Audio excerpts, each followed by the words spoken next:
Kata Sayyidina Ali mengatakan, kalau engkau tidak bisa menceritakan kenikmatan dunia dan seisinya ini, padahal Allah dalam Al-Quran mengatakan bahwa kenikmatan dunia ini adalah kenikmatan yang kecil, mata'un qalil. Lalu bagaimana aku bisa menjawab pertanyaanmu tentang akhlak Rasulullah sallallahu alaihi wasallam, sedangkan Allah Subhanahu wa taala mengatakan, wa innaka la'ala khuluqin adzim. Sesungguhnya engkau wahai Muhammad, akhlakmu berada di atas akhlak yang luhur, akhlak yang agung, yang azim. Yang mengucapkan ini adalah yang maha azim, mengatakan akhlak Nabi Muhammad di atas akhlak yang azim. Alhamdulillah, alhamdulillahi qawiyyi sultanuh, al-wadihi burhanuh, al-mabsuti fil wujudihi karamuhu wa ihsanuh. Ta'ala majduhu wa azuma sanuh, khalaqal khalqa li hikmah wa tawa 'alaiha 'ilmah wa basata lahum min fa'idil minnah ma jarat bihi fi aqdarihi al-qismah. Fa arsala ilaihim ashrafa khalqihi wa ajalla 'adidihi rahmah. Ashhadu an la ilaha illallah wahdahu la syarika lah wa ashhadu anna Muhammadan 'abduhu wa rasuluh. Allahumma salli wa sallim ala sayyidina Muhammadin wa ala alihi wa sahbihi wa sallam. Qala Allah Ta'ala fil Qur'anil Karim, a'udzu billahi minasy syaithanir rajim. Bismillahirrahmanirrahim. Ya ayyuhalladzina amanu taqullaha haqqa tuqatih wa la tamutunna illa wa antum muslimun. Wa qala Allah aidan fil ayatil ukhra, a'udzu billahi minasy syaithanir rajim. Bismillahirrahmanirrahim. Ar-Rahman 'allamal Qur'an, khalaqal insan, 'allamahul bayan. Shadaqallahul azim. Ma'asyiral muslimin, jamaah Masjid Al-Abrar rahimakumullah.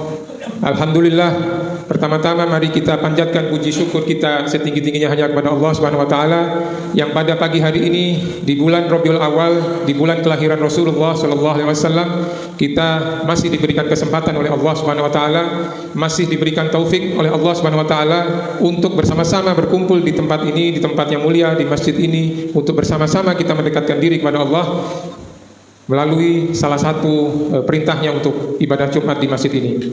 Salawat dan salam semoga senantiasa tercurah kepada junjungan kita Nabi besar Muhammad sallallahu alaihi wasallam beserta keluarga, para sahabat dan para pengikut setianya hingga akhir zaman insyaallah. Hadirin jamaah Masjid Al-Abrar rahimakumullah. Pada kesempatan ini mari kita gunakan untuk bersama-sama kita mengikatkan diri kita masing-masing untuk meningkatkan ketakwaan kita kepada Allah Subhanahu wa taala dengan ketakwaan yang sebenar-benarnya arti takwa, ketakwaan yang semampu sekuat kemampuan kita untuk menjalani takwa kepada Allah Subhanahu wa taala. Semoga Allah Subhanahu wa taala membantu kita dalam menjalani kehidupan kita ini dalam jalannya, sehingga kita sampai akhir hayat kita menjemput benar-benar dalam keadaan muslim, mukmin, muttaqin, husnul khatimah insyaallah. Hadirin jamaah Masjid Al-Abrar rahimakumullah. Ada seorang cendekiawan muslim, cendekiawan besar dari Mesir yang bernama Dr. Abbas Mahmud Al-Aqad. Beliau banyak menulis karya. Salah satu karya beliau yang cukup terkenal adalah ketika beliau menulis karya yang menganalisa karakter para tokoh-tokoh besar di dunia. Beliau berusaha menemukan kunci kepribadian dari setiap tokoh-tokoh itu dan kemudian mengidentifikasi tokoh-tokoh itu dengan kunci-kunci tersebut. Di antaranya Abbas Al-Aqad mengidentifikasi tokoh seperti Sayyidina Abu Bakar As-Siddiq yang menurut penelitian kajian dari Abbas Al-Aqad ini kunci kepribadiannya adalah ketaatan kepada pemimpin, kecintaan kepada orang yang dicintainya. Sehingga ketika Abu Bakar As-Siddiq mencintai, mengagumi Rasulullah SAW, maka beliau mematuhi, mempercayai apapun yang dikatakan apabila itu dikatakan oleh Rasulullah SAW yang dia kagumi.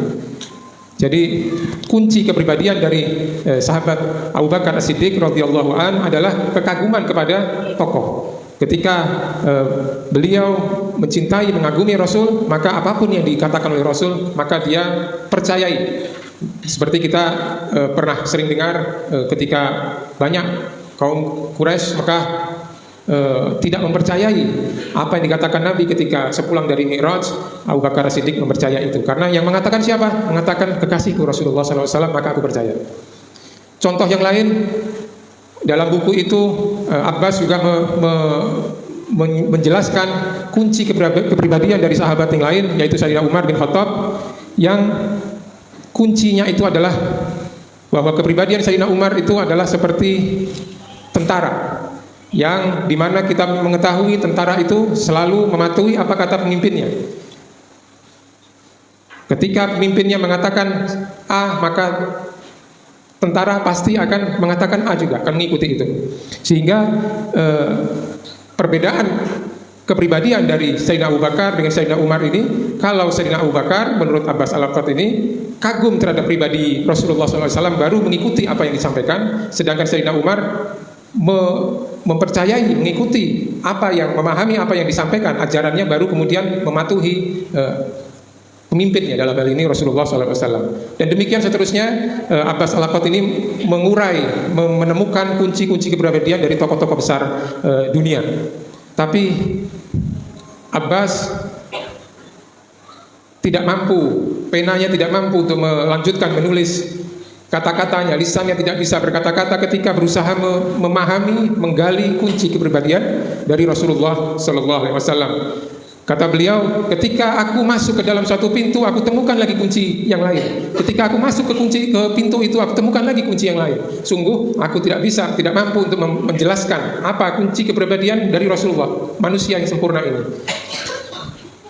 Kata Abbas mengutip seorang sastrawan bahwa kita tidak bisa merangkul gunung, kita hanya bisa menunjuk itu gunung. Kita tidak bisa mampu merangkul gunung karena besarnya, karena agungnya gunung itu. Kita tidak mampu menjelaskan bagaimana kepribadian Rasulullah secara lengkap, karena begitu agungnya sosok ini, sehingga tidak mungkin kita sampai akhir hayat bisa mempelajari keseluruhan dari kepribadian dari Rasulullah SAW. Dalam sebuah syair yang sangat terkenal, yang kita biasanya muslimin di Indonesia maupun seluruh dunia sering membaca itu, yang kita kenal dengan kitab Maulid Simtud Durar misalnya. Penulis dari kitab Maulid Simtud Durar itu Al-Habib Ali Al-Habsyi, di antaranya ketika menjelaskan banyak akhlak-akhlak perangai dari Rasulullah dalam kitabnya itu, kemudian di akhir-akhir beliau mengatakan, kamulat mahasinuhu falau ahdas sana lil badri inda tamamihi lam yakhsafi wa ala taquni wasifihi biwasfihi yafna zaman wa fima lam yusofi. Kata Habib Ali mengatakan, sungguh sempurna sifat-sifat keluhuran kekasihku Muhammad SAW. Andaikan ia menghadiahkan sinar kepada bulan purnama, sungguh pasti tak akan tertutup bulan itu dengan gerhana. Betapapun banyak cara dilakukan orang mencoba untuk mengurai sifat keluhurannya, namun sampai zaman berakhir takkan mungkin mereka meliputi semuanya. Ini apa kata Habib Ali Al-Habsyi dalam Maulid Simtud Durar itu.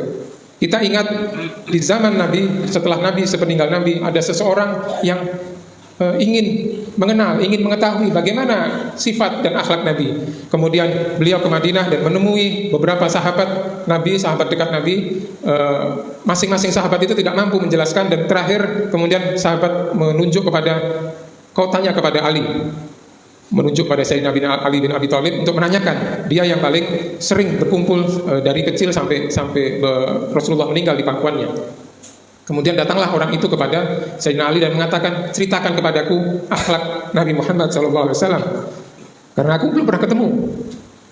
Kemudian Sayyidina Ali mengatakan, wahai fulan, ceritakan kepadaku bagaimana kenikmatan dunia dan seisinya ini, kata Sayyidina Ali.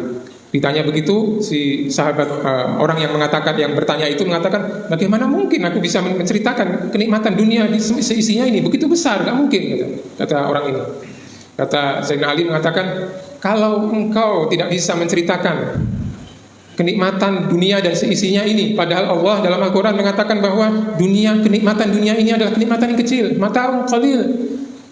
Lalu bagaimana aku bisa menjawab pertanyaanmu tentang akhlak Rasulullah sallallahu alaihi wasallam, sedangkan Allah Subhanahu wa taala mengatakan wa innaka la'ala khuluqin adzim. Sesungguhnya engkau wahai Muhammad, akhlakmu berada di atas akhlak yang luhur, akhlak yang agung, yang azim. Yang mengucapkan ini adalah yang maha azim, mengatakan akhlak Nabi Muhammad di atas akhlak yang azim. Sehingga kita tidak mungkin untuk bisa menjelaskan keseluruhan kepribadian dari Nabi Muhammad SAW ini, kecuali kita mengenal semakin sampai akhir hayat, mencoba mendekati, mengenal bagaimana pribadi mulia ini, akhlak beliau, bagaimana menyikapi orang-orang di sekitarnya, bagaimana menyikapi sahabat dan musuhnya, bagaimana dengan keluarganya, bagaimana dengan orang-orang sekitarnya, sehingga apapun profesi kita, apapun kondisi kita, kita bisa menjadikan, karena kelengkapan figur Nabi ini, kita bisa menjadikan Nabi Muhammad ini sebagai figur yang kita jadikan teladan. Apakah kita menjadi seniman, apakah kita menjadi engineer, apakah kita menjadi dokter, apakah kita menjadi pedagang, apapun profesi kita, kita bisa mencontoh bagaimana Nabi Muhammad SAW itu. Maka dengan kepribadian yang demikian ini, maka mustahil, sekali lagi mustahil seseorang yang benar-benar mengenal Nabi Muhammad SAW hanya berhenti pada kekaguman pada pribadinya. Pasti ia akan berlanjut untuk percaya pada ajaran yang dibawanya, kalau memang dia mengenal, mendapatkan informasi yang benar tentang Nabi Muhammad SAW. Allah saja dalam Al-Quran banyak sekali menjelaskan, memposisikan Nabi kita, Nabi Muhammad ini pada posisi yang sangat tinggi. Di antaranya di dalam Al-Quran tidak ada seorang manusia pun, seorang makhluk pun yang diberikan oleh Allah sifat Ar-Rahim kecuali Nabi Muhammad SAW. Yang memberikan sifat Ar-Rahim ini adalah yang Maha Rahim. Di dalam surat At-Taubah ayat 128 itu disebutkan bahwa telah datang kepada kalian, laqad ja'akum fi anfusikum azizun 'alaihi ma 'anittum harisun 'alaikum bil mu'minina raufur rahim. Bukan hanya rahim, tapi raufur rahim. Tidak ada selain Allah yang diberikan oleh Allah dua sifat seperti ini, seperti yang diberikan kepada Nabi Muhammad SAW. Karena itu sudah selayaknya kita sebagai yang mengaku umat Nabi Muhammad, An-Nabiyur Rahmah, Nabi yang pengasih ini, Nabi yang sangat kasih sayang ini, maka sudah semestinya kita terus mempelajari bagaimana Nabi Muhammad ini lebih dalam dan lebih dalam lagi, sehingga kita bisa mensukseskan misi dari Nabi kita untuk menebar rahmat bagi seluruh alam semesta ini. Mari kita berusaha untuk menampakkan wajah ajaran dari yang dibawa oleh Nabi yang penuh rahmat ini benar-benar dengan wajah yang penuh dengan kasih sayang. Dimanapun posisi kita, apapun peran kita, mari kita tunjukkan, mari kita tampakkan bahwa agama yang dibawa oleh Nabi Muhammad ini adalah agama yang penuh dengan kasih sayang. Aku ulu qouli hadza wa astaghfirullah li wa lakum.